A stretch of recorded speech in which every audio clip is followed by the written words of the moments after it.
Всем привет! Вы на канале Календарь Рыболова. Меня зовут Алексей. Я только что добрался до места назначения.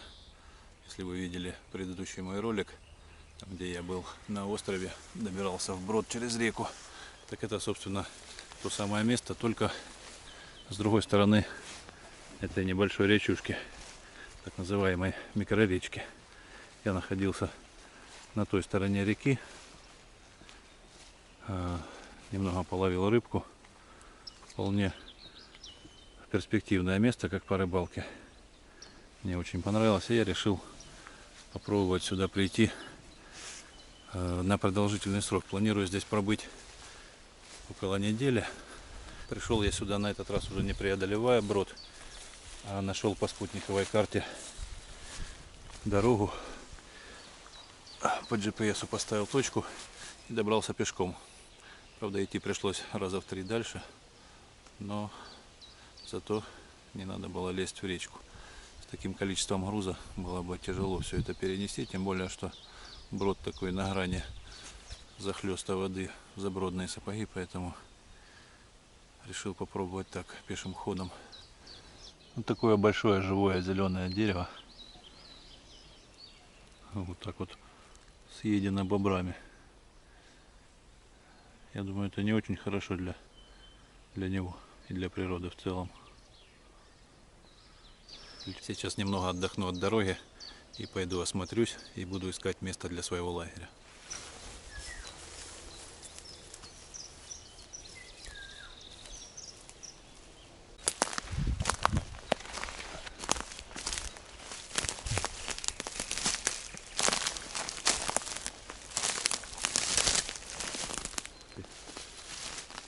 Сова полетела.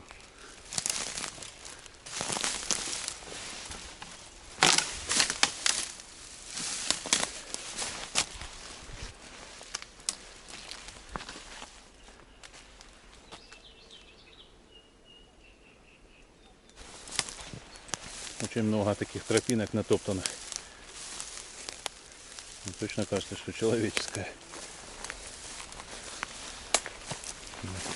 Вот она идет к речушке. Там живет бобер.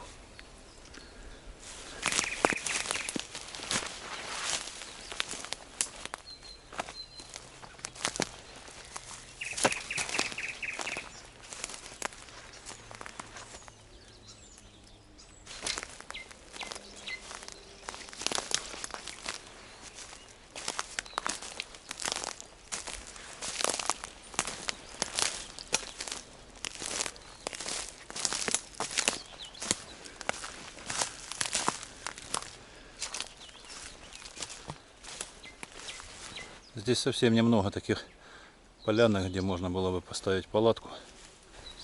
Вот такое небольшое местечко на траве можно было бы поставить, но здесь прямо пересечение тропинок бобровых. Их тут прямо вот как перекресток здесь, бобровый перекресток. А так как я не охотник, то я совсем не знаю, бывают ли они агрессивные бобры. Все-таки они не мелкие животинки с такими зубками, что деревья валят. Я однажды видел на рыбалке мертвого, правда, бобра, но размеров просто невероятных. Может быть, он, конечно, немного, его тело раздулось, но это было что-то в районе очень крупной свиньи, всплывшее тело бобра. Я думаю, если такая штука будет бегать по тропинке, там, где моя будет стоять палатка, он мне явно спать не даст.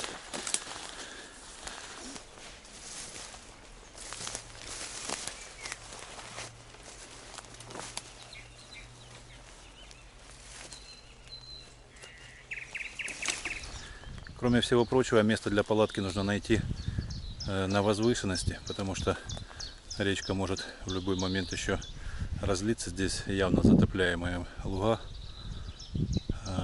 Ну и чтобы не было наклоненных деревьев, то пока буду спать, бобер подгрызет и меня привалит.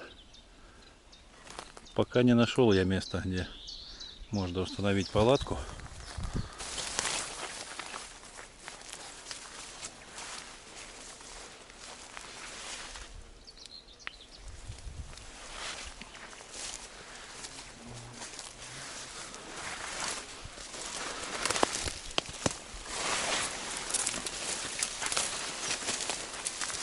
Ай. О, тут тоже нарыто, можно провалиться. Неплохое, по-моему, местечко для рыбалки. Обрывистый берег. Мне кажется, здесь должна быть приличная глубина.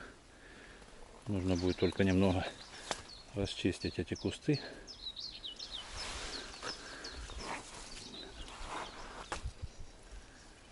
И оборудовать здесь себе место для рыбалки. Ну что, не нашел ничего лучше, чем вот это место. Здесь нужно хорошенько расчистить все. Вроде сухо, как и в чаще, но деревья вроде крепкие, остальные падают не в ту сторону. Ну и совсем рядом с рыболовным местом.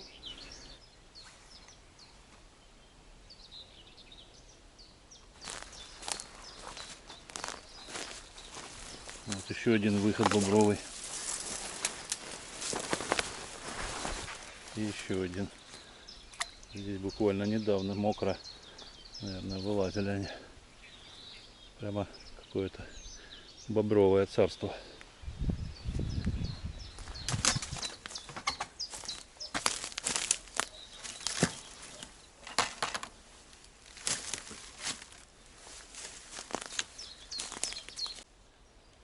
Я думаю, рыболовы меня поймут. Туристы, конечно, могут осудить, потому что первым делом я хочу заняться не обустройством лагеря, а забросить удочку. Ну, точнее, дальний заброс с колокольчиком. И пусть рыбка ловится, а я буду потихоньку разгребать ветки, ставить палатку и так далее.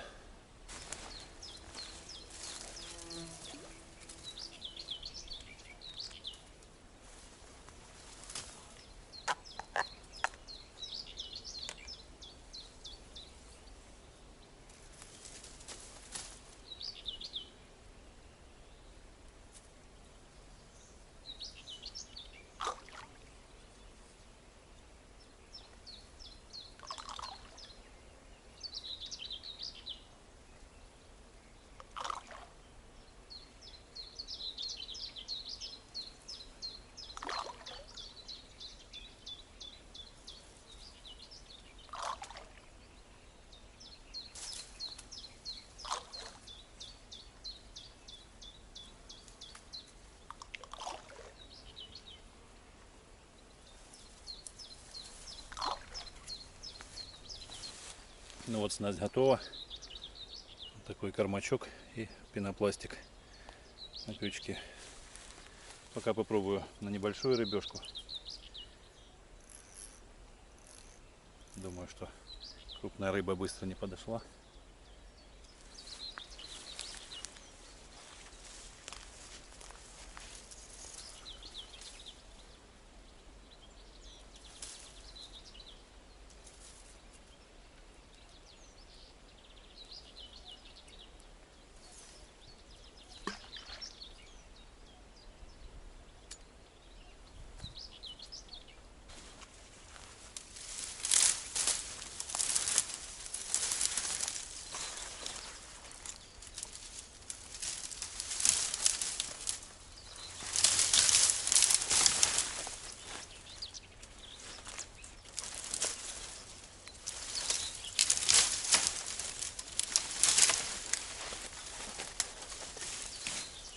Почти все ветки погрызаны бобром, поэтому их не приходится вырубывать.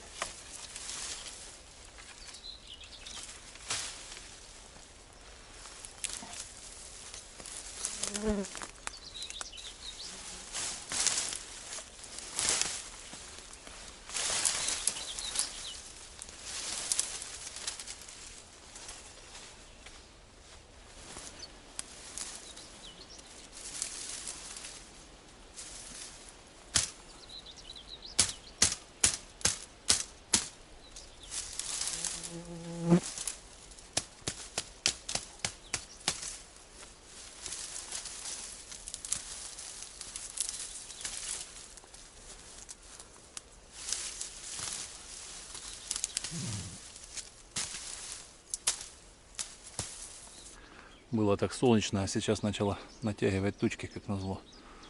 Хоть бы не пошел дождик. Была одна хорошая поклевка, но я не засеклась рыбка, я не подсек ее.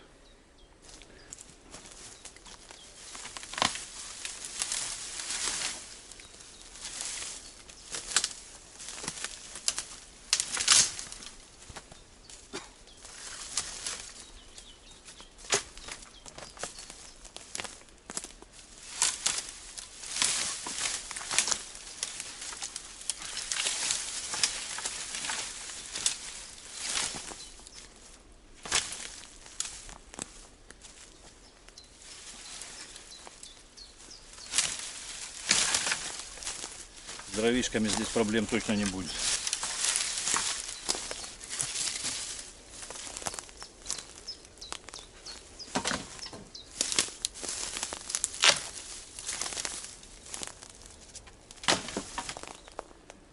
Вот так более-менее расчистил. Неплохо было, конечно, постелить сухих камышей, чтобы не так тянуло от земли. Потому что все-таки еще холодно. Ночью около 5 градусов тепла. Но камыши в основном в воде.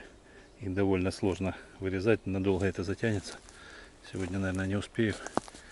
Поэтому пока поставлю так. А там видно будет, как ночь пройдет.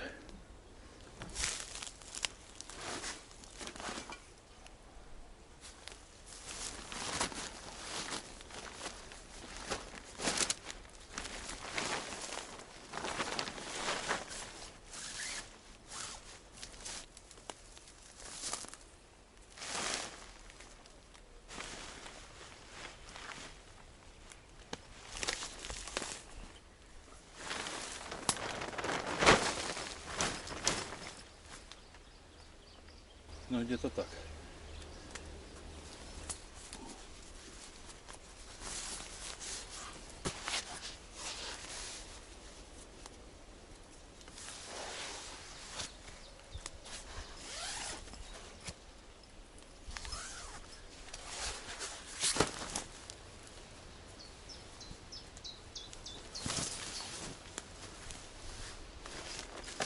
Что-то клюет.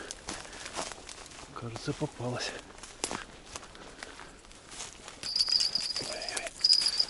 Да, вроде сидит. А нет. Так хорошо клевал. И мимо. Так. Банки. И спальник. Все, спальное место готово.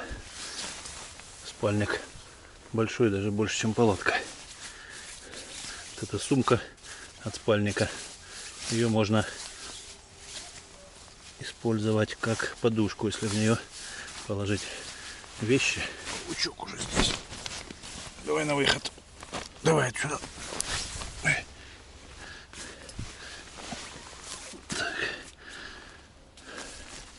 Все закрываю, чтобы не заползали всякие зверушки.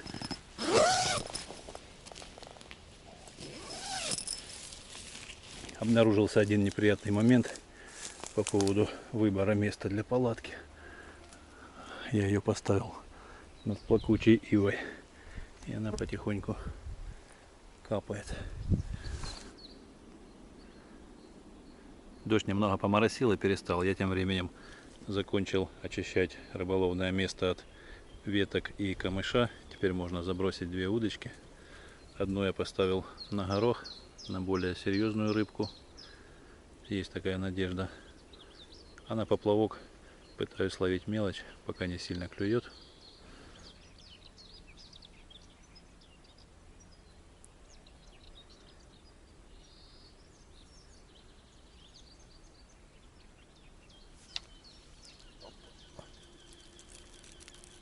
Вот небольшая рыбка потихоньку поклевывает, а крупняк пока молчит. Так что я сейчас, наверное, сделаю вторую удочку на крупную рыбу. Заброшу, поставлю колокольчики и пойду немного обследую местность, Может быть, я выбрал не очень хорошее место для рыбалки. Посмотрю рядом, где можно еще забросить удочку. И тоже там прикормлю и проверю.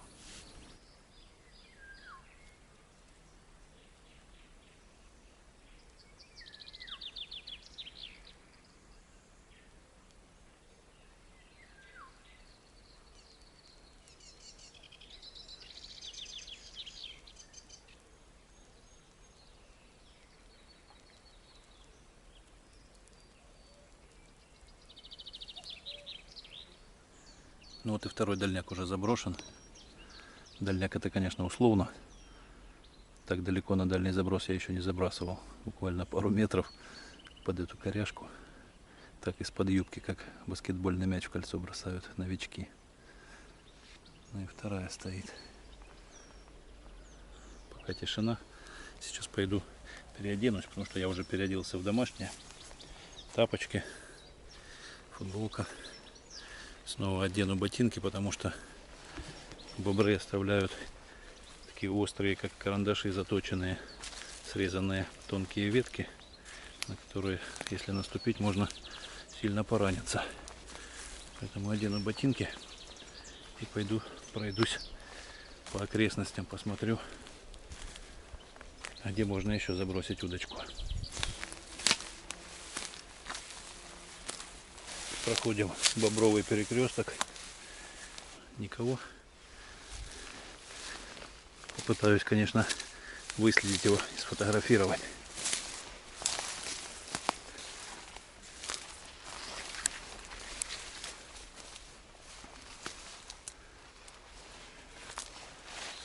Ну вот здесь можно попробовать забросить. Тут даже чистить особо ничего не надо. Это, я так понимаю, тоже бобровый тоннель. Кто-то дернул. Наверное, тут где-то сидел. Бульбочки пошли.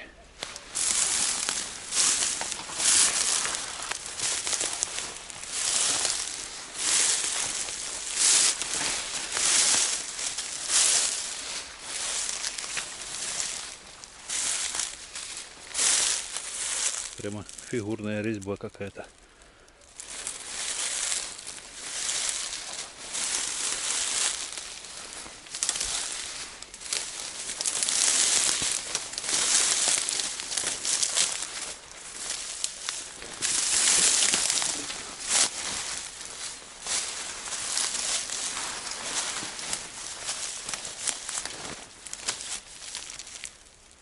Снова нора.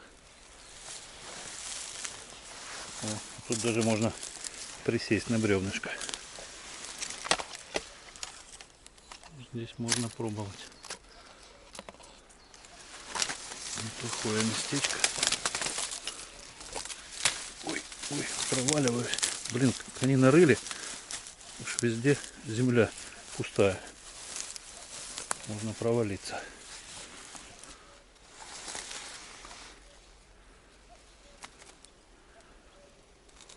Неплохое местечко, немного подчистить и можно пробовать. Там дальше сильно заросшее. Не хочется туда лезть пока. Ничего, пару мест уже нашел. Можно попробовать.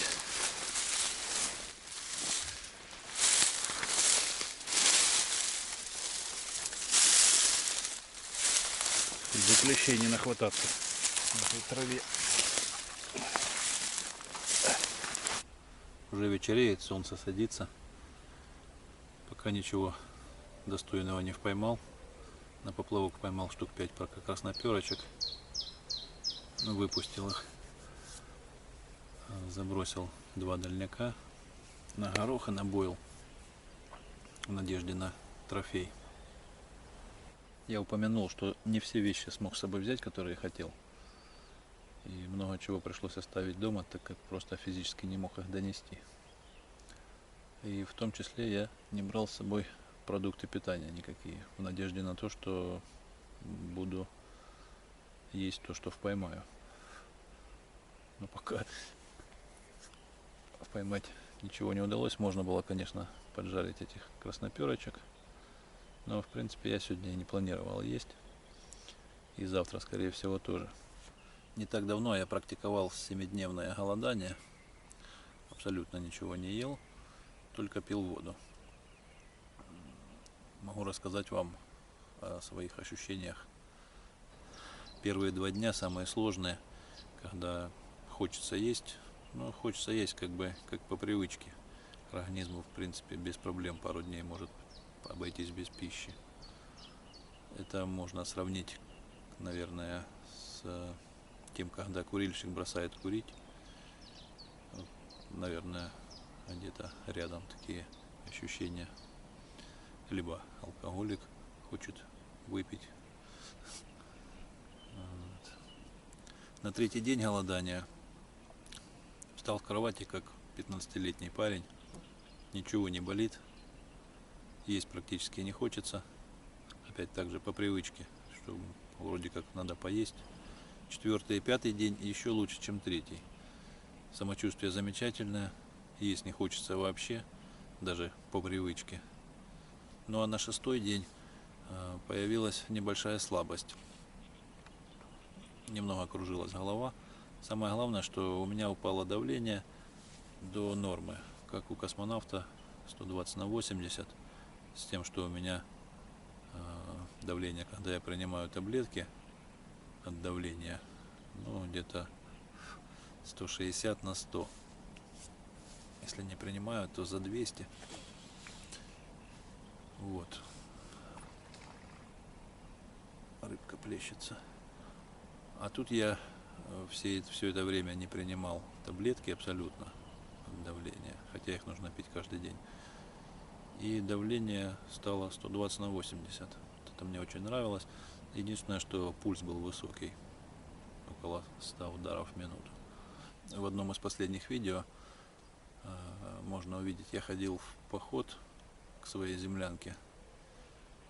И как раз на 7-й день голодания. И поход оказался невероятно сложным в плане того, что организм был очень ослаблен. Я пришел к землянке с большим трудом, там немного отдохнул и практически сразу, через час возвращался обратно, потому что это было ранней весной, еще стоял лед на водоеме, я шел по льду, он был очень скользкий, и это заставляло напрягать все мышцы, и что сделало этот поход еще сложнее. На обратном пути хотелось просто где-то улечься на льду или где угодно в сугроб и заснуть. Слабость была неимоверная. Ну и на 7-й день после похода я решил выходить из голодания. Немного посмотрел же видео перед тем, как попробовать поголодать. И там есть такой момент, что из голодания нужно правильно выходить, потому что желудок становится, и нельзя сразу после голодания объедаться, наедаться, потому что могут быть проблемы. Ну и вот так за 3 дня я вышел из голодания, попил соки, морковные, овощные, потом яблочные, и начал понемногу кушать. В общем, я без проблем вышел из голодания. Но у каждого свой организм, поэтому я никому не рекомендую этого. Каждый должен либо со своим врачом это обсудить. В общем, на свой страх и риск. Никому не рекомендую, каждый организм может отреагировать по-своему. Но мне, в принципе, понравилось. Но проблема получилась в том, что я не собирался, в принципе, худеть. Мне интересно было это в плане уменьшения давления, чтобы избавиться от гипертонии. Вот. Но, естественно, я похудел за 7 дней, похудел на 6 килограмм. Причем за первые 3 дня похудел на 4 и за 4 дня на 2 еще. Да. Весил я 86, по-моему, стал ровно 80. Но после того, как я начал снова есть, организм понял, раз такое дело, что пищу могут прекратить, решил хорошенько отъесться. И у меня был нереальный жор. Вот просто если позавтракал, то уже целый день я не мог остановиться. Ел много, все подряд. Причем не обязательно там какие-то вкусняшки. Ел все, что есть. И в огромных количествах, пока не набьешь живот до отказа. Ну и в общем, спустя месяц после того, как я начал снова кушать, я набрал 10 килограмм от изначального веса. То есть это 85, теперь у меня 95. В общем, смотрите сами, стоит ли пробовать голодать, потому что неизвестно, на кого как это повлияет. Но я в принципе не собираюсь голодать все время, когда буду здесь находиться. Я взял с собой сковородочку, масло подсолнечное, то есть если что, я вполне могу себе поджарить рыбки. Но первые 2 дня хочу попробовать не есть, потому что реально самочувствие улучшается, ну, просто до небес, становишься как в юности. Так что вот так. Ну что, наверное, так сегодня и не получится поймать рыбку. Пойду готовиться ко сну. Сегодня рано встал. Спать хочется, надеюсь, я успею уснуть до того, как начнут бегать бобры или какие-нибудь другие ночные животные. Да, если смотрят охотники или люди, которые разбираются в повадках животных, особенно бобров, подскажите в комментариях, стоит ли мне опасаться ночью в палатке, могут ли они как-то агрессивно себя вести. Ну, я вам расскажу уже завтра утром, как прошла моя ночь среди бобров. Все вещи, которые нельзя, чтобы они намокли, спрятал в палатку, а остальное сложил в рюкзак и накрыл вот таким большим мешочком. Сегодня так потеплело, прямо за один день лето настало. Было холодно, да даже сегодня утром было 5 градусов тепла. А днем, не знаю, ну за 20, наверное. Удочки на ночь оставлять не буду, потому что если ночью кто-то клюнет, и я проснусь, то потом, скорее всего, не усну. Поэтому рыба для меня пока не в приоритете. Кушать, конечно, хочется, но вполне терпимо. Да, потеплело, и комары сразу вылетели. Просто полчища издеваются. Не успеваю отмахиваться. Посидел еще немного, покормил комаров. Так ничего не клюнуло. Поэтому все выматываю. И буду перемещаться в палатку. Я упаковался в спальник, пока не застегиваюсь. Температура комфортная, но на улице похолодало. Фонарик на солнечной энергии. Конечно, будет не хватать моей панельки солнечной, но надеюсь, 4 павербанка мне хватит на 7 дней. Но если что, буду экономить. Птички поют, бобры молчат. Надеюсь, так и будет. Что буду отдыхать. Спать уже хочется. Всем пока. До встречи завтра утром.